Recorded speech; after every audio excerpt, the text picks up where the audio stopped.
Okay, so we're group 14, and we decided to go with the case by Coca-Cola called the At Home Exercise app, launched during COVID-19 during the pandemic.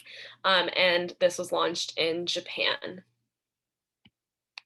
So, for the host country environment, the political system in Japan is a constitutional monarchy with a parliamentary system of government, and there's also separation of powers. And according to the Freedom House Democracy Index, Japan is categorized as free with a total score of 96. And then Japan's Corruption Perception Index, which is the CPI, the score is a 73 and has dropped since 2020, as you can see in that graph below. After 2019, it spikes and then it spikes back down. So that's the economy. So, according to the 2022 Index of Economic Freedom, Japan has an economic freedom score of 69.9. Japan's world rank is 35 and has a GDP of 5.3 million as of 2022.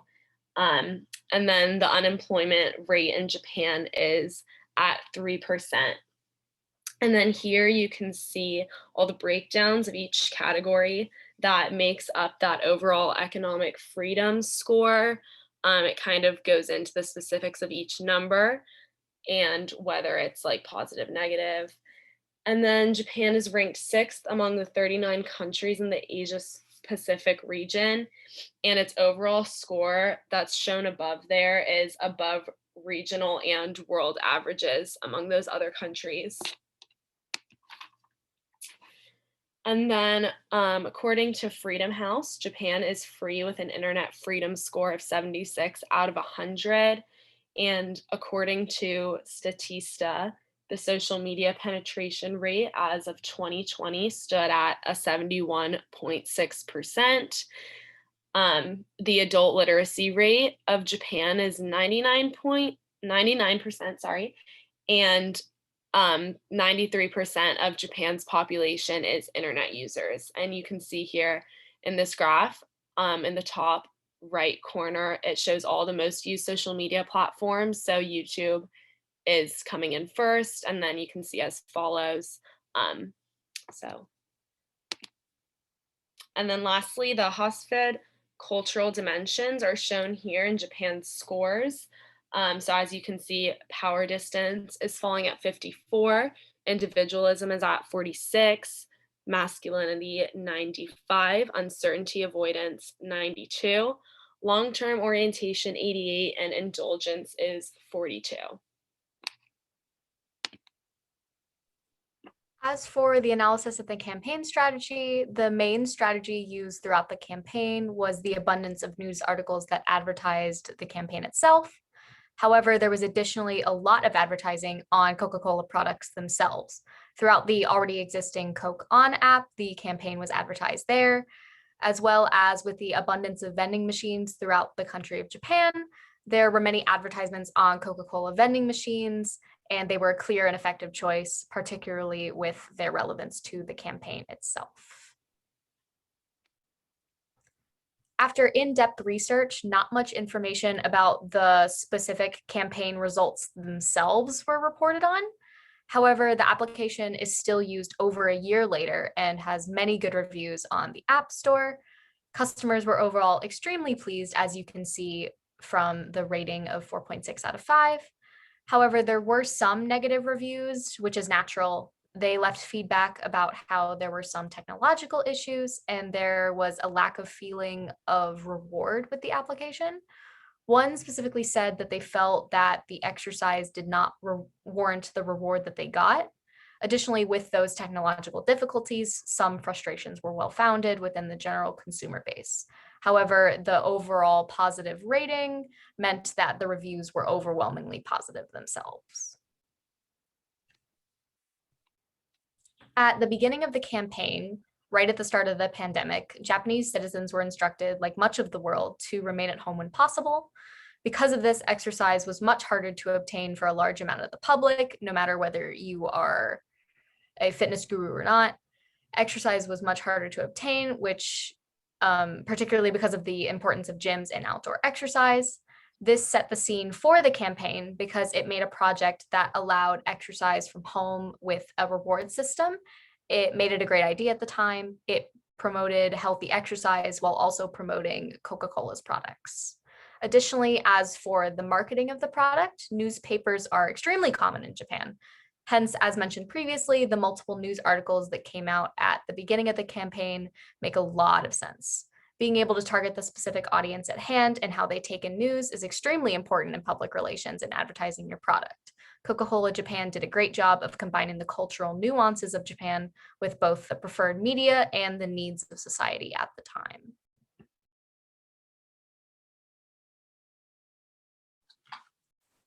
Going over the history of the Coca-Cola Company and the Coca-Cola Bottlers Japan Holdings Incorporated, originally founded on May 8, 1886, John S. Pemberton created the first Coca-Cola beverage. This first beverage was served at Jacob's Pharmacy in 1886. Roughly 9 drinks a day were sold during the first year of business. In 2011, Coca-Cola celebrated its 125th anniversary. This year, they will be celebrating their 136th year anniversary in 2022. The company accountant Frank Robinson believed that the 2C's logo would look good in advertising campaigns, thus creating the famous script logo font.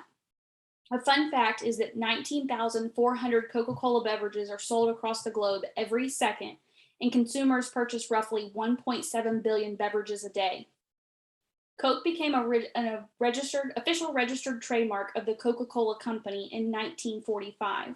Coca-Cola entered the Japan market in the year 1957 with an affiliate. As time goes on, the business expanded over time to include over 8 bottling partners. Various beverage varieties and flavors were developed over time and distributed across the globe. What is now the Coca-Cola Company, Bottlers Japan Holdings Incorporated, began bottling Coke products in December of 1960, and sales began in July of 1962. Various name changes and sellouts occurred between March of 1963 and January of 2018. During this time, East and West Japan were separated. In April of 2017, both East and West Japan were incorporated together, and the corporate name was decided upon of Coca-Cola Bottlers Japan Incorporated. In January of 2018, the corporate name was officially changed to what it is today, of Coca-Cola Bottlers Japan Holdings Incorporated. In the year 2000, the Coca-Cola Company sponsored the FIFA World Cup. This was hosted in Japan and Korea. As you see on the right-hand side of the slide, the current campaign right now that Coca-Cola Bottlers Japan Holdings has is the Paint It Red campaign. Next slide, please. Outlined in this slide, you'll see that the mission, vision, and values are listed. The mission is to deliver happy moments to everyone while creating value. The vision, we are the preferred partner for our customers. We win the market through sustainable growth. We lead the learning culture with committed to grow. We are the best place to work with pride for Coca-Cola. The values include learning, agility, result orientation, and integrity. Next slide, please. For the SWOT analysis, we have listed for the strengths that Coca-Cola had during the campaign in the pandemic. They already had a strong, reliable, and established brand presence within the within the country of Japan. It encouraged consumers to get up and move during the quarantine of the COVID-19 pandemic. Some of the weaknesses include overcoming the ironic relationship and outlook between offering soft drinks as a result or reward of exercise, overcoming the stigma associated with high sugar beverages that relate to health concerns. One of the opportunities was for the opportunity for Coca-Cola to gain new customers by offering free incentives when users went on to use the Coke app. And once they would achieve 1,000 steps weekly, either by exercising or completing normal daily tasks, they would have a chance to win a free drink ticket to be redeemed at any of the 340,000 Coca-Cola branded vending machines across the country. Some of the threats that were included were the COVID-19 pandemic, This raised questions of individual health, and the initial development idea was changed due to the COVID-19 pandemic. Originally, this app was created for the Tokyo Olympics, but due to lockdown restrictions and stay-at-home orders, the consumers could not participate in the Olympics as they had originally planned. So Coke had to come up with an additional idea and use for the app. So moving to Publix, the individuals that are receiving the communication directly are fitness enthusiasts, which is the primary public. The campaign started as a promotion for the Tokyo Olympics. However, due to COVID-19, Coca-Cola was quick on its feet to change the direction of the strategy to complement the stay-at-home mandate without directly affecting the fundamentals of the campaign. In addition, with Coca-Cola's ingenious reaction to the spontaneous effect of COVID-19 and Japan's government mandate, the campaign was able to indirectly connect with individuals that are less active, which are the secondary public. By incorporating a loyalty marketing strategy, Coca-Cola was able to motivate stay-at-home individuals and help them stay active by leveraging a reward system through its program participation. For the overview of the campaign, the overall theme of the campaign is related to the 2020 Olympics and promoting the habit of exercising. The tagline that Coca-Cola is spreading in its campaign is #RefreshAtHome. As previously stated, the key message that Coca-Cola is trying to broadcast to its audience is the importance of exercising and connecting individuals during an isolated period in Japan. The goal of Coca-Cola's campaign is to help encourage consumers with limited space or athletic prowess to participate in staying active while stuck at home.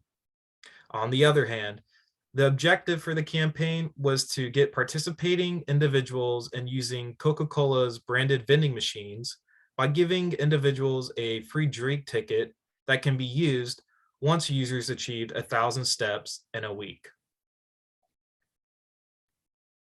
Continuing with the overview of the campaign started on April 6th and runs through until May 10th, which is also the same time as several of Japan's state of emergency is set to last. There are no sources that directly indicates Coca-Cola's budget for the campaign, but according to Statista, the company spent its fewest amount on advertising during the year 2020, which was 2.77 billion. 2021's budget was 4.1 billion.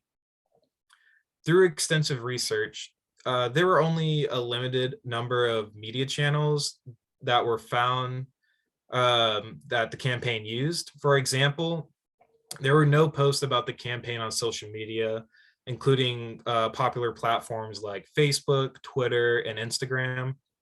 However, on the official Japan Coca-Cola website, there is a page dedicated to explaining how the CokeOn app works, including YouTube videos that are unfortunately no longer available. It's also inferred that Coca-Cola used news releases, considering the only other source of information about the campaign was found through Japanese news media and publications. For a conclusion, this campaign aimed to promote exercise as a result of the pandemic, while also promoting the sale of Coca-Cola. The rewards program and easy at-home exercises made this campaign appealing to many. It did a great job of adjusting to the pandemic and reaching its audience effectively. Some key takeaways and lessons learned is the importance of appealing to the audience of the country and understanding the different culture. Another one is recognizing current situations in the world and capitalizing on them to benefit both the consumers and the company. Finally, being able to adapt to a constantly changing environment. And for our last slide, we have our 5 questions, which are all multiple choice.